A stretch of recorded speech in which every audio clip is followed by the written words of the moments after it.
दोस्तों, पाकिस्तान ने एक लंबे समय के बाद क्लियर कर दिया है कि वो गाजा में अपनी फौज भेजेगा।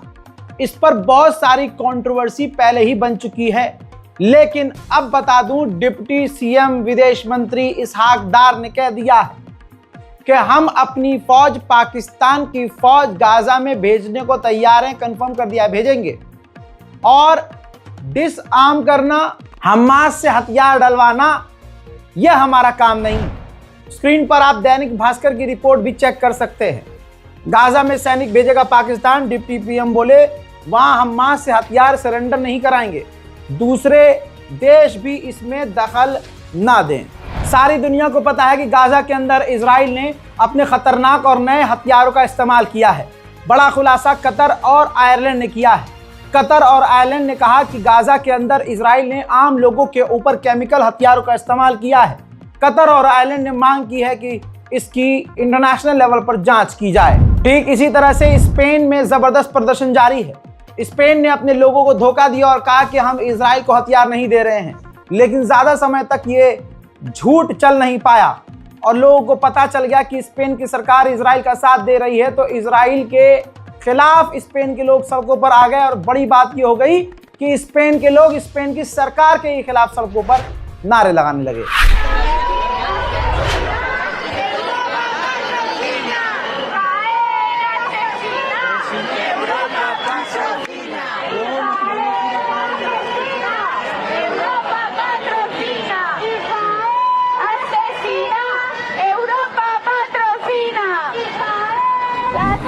हजरात, फ्रांस का भी हाल यही है। भारत के मुसलमान बेचारे अपने आप को बचा नहीं पा रहे, वो फिलिस्तीन के लिए क्या ही बोलेंगे। ऐसे में फ्रांस के लोगों को देखिए, फ्रांस के लोग कम से कम गैर मुस्लिम होके भी फिलिस्तीन की आवाज बुलंद कर रहे हैं।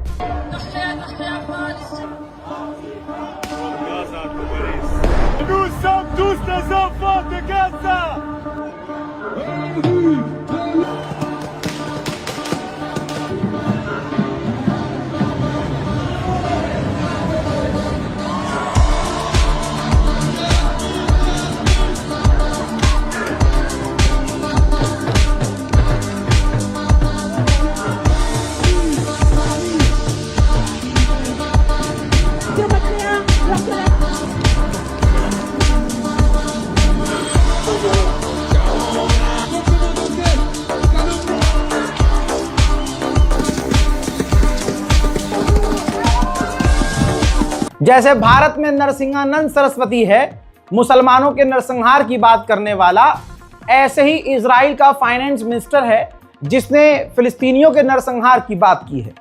अब उसका इन्फ्लुएंस देखिए या इजरायलियों की बचपन से मानसिकता देखिए। वो जब एक स्कूल में गया जहां छोटे छोटे बच्चे थे, वो उसे देखकर ऐसे खुश होने लगे जैसे कि उनका हीरो आ गया और फिलिस्तीन के खिलाफ नारे लगाने लगे।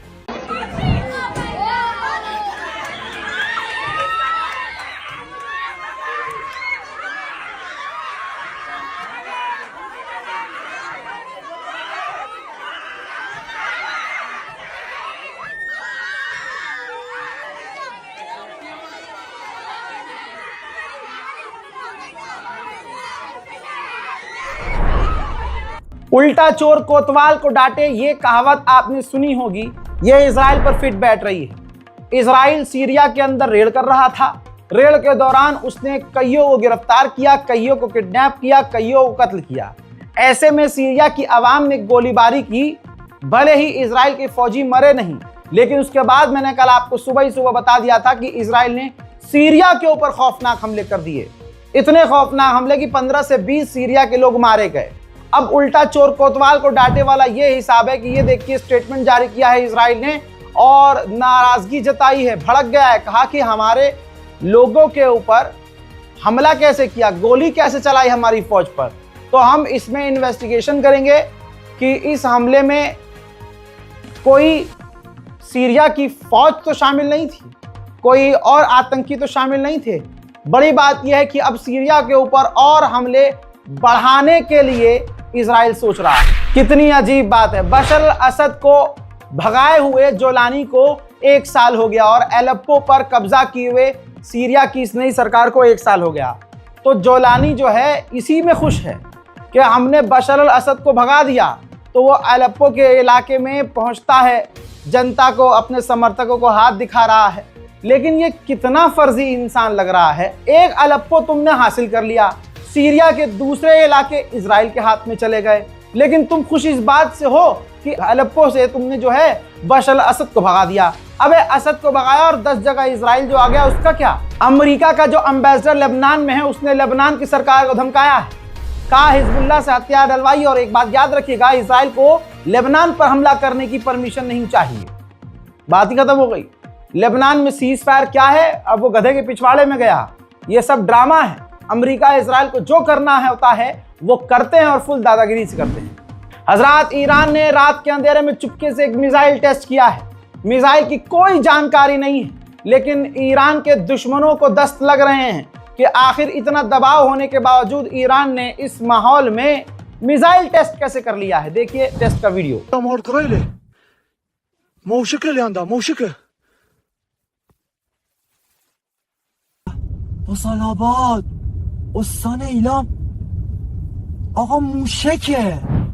उधर ईरान ने अपनी नौसेना को काफी मजबूत किया है। प्रेस टीवी ईरान ने कंफर्म कर दिया है, इसके अंदर फुटेज भी दिखाई गई है। ईरान के नौसेना के अधिकारी भी इसमें नजर आ रहे हैं, ऐलान कर रहे हैं। और ईरान की नौसेना मजबूत इसलिए हो गई है क्योंकि ईरान ने अपनी नौसेना के अंदर 2 खतरनाक युद्धपोत ऐड कर लिए हैं। जंग के इस दौरान ईरान जहां हर तरफ से परेशान है, ऐसे में ईरान की बढ़ती हुई ताकत देखकर दुश्मन हैरान है। ईरान के नेवल ऑफिसर ने इस दौरान कहा कि विदेशियों को यानी अमेरिका की सेना को हमारे इलाके से बाहर निकलना होगा।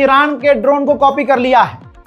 ध्यान से तस्वीर देखिए, ईरान का शाहिद ड्रोन का कॉपी है और इसका नाम इजिप्ट ने जाबर रख दिया है, जाबर ड्रोन। उधर ईरान खेल रहा है भाई साहब बड़ा खतरनाक। ईरान ने वो खतरनाक फुटेज जारी कर दी जो 12 दिन की जंग की है।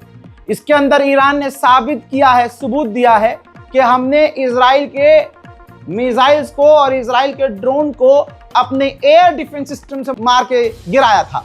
हजरात, इस तस्वीर से एक बात क्लियर हो रही है, ईरान ये पैगाम दे रहा है और दुश्मन को इस बात का एहसास हो चुका है कि ईरान को कितना भी बैन किया जाए, ईरान को कितना भी कमजोर दिखाने की अपनी लॉबी से कोशिश की जाए, लेकिन ईरान कितना ताकतवर है, ईरान के डिफेंस सिस्टम मजबूत है, इस वीडियो से ईरान ने सबूत दे दिया है। अमेरिका और इजराइल के सीने पे बड़ा सांप तुर्की के नाम का है और तुर्की जो करने वाला है वो बहुत बड़ा सांप है। दोस्तों, तुर्की के विदेश मंत्री, बहुत क्लियर बता रहा हूं, तुर्की के विदेश मंत्री ईरान आने वाले हैं और ईरान से हाई लेवल की मीटिंग होने वाली है।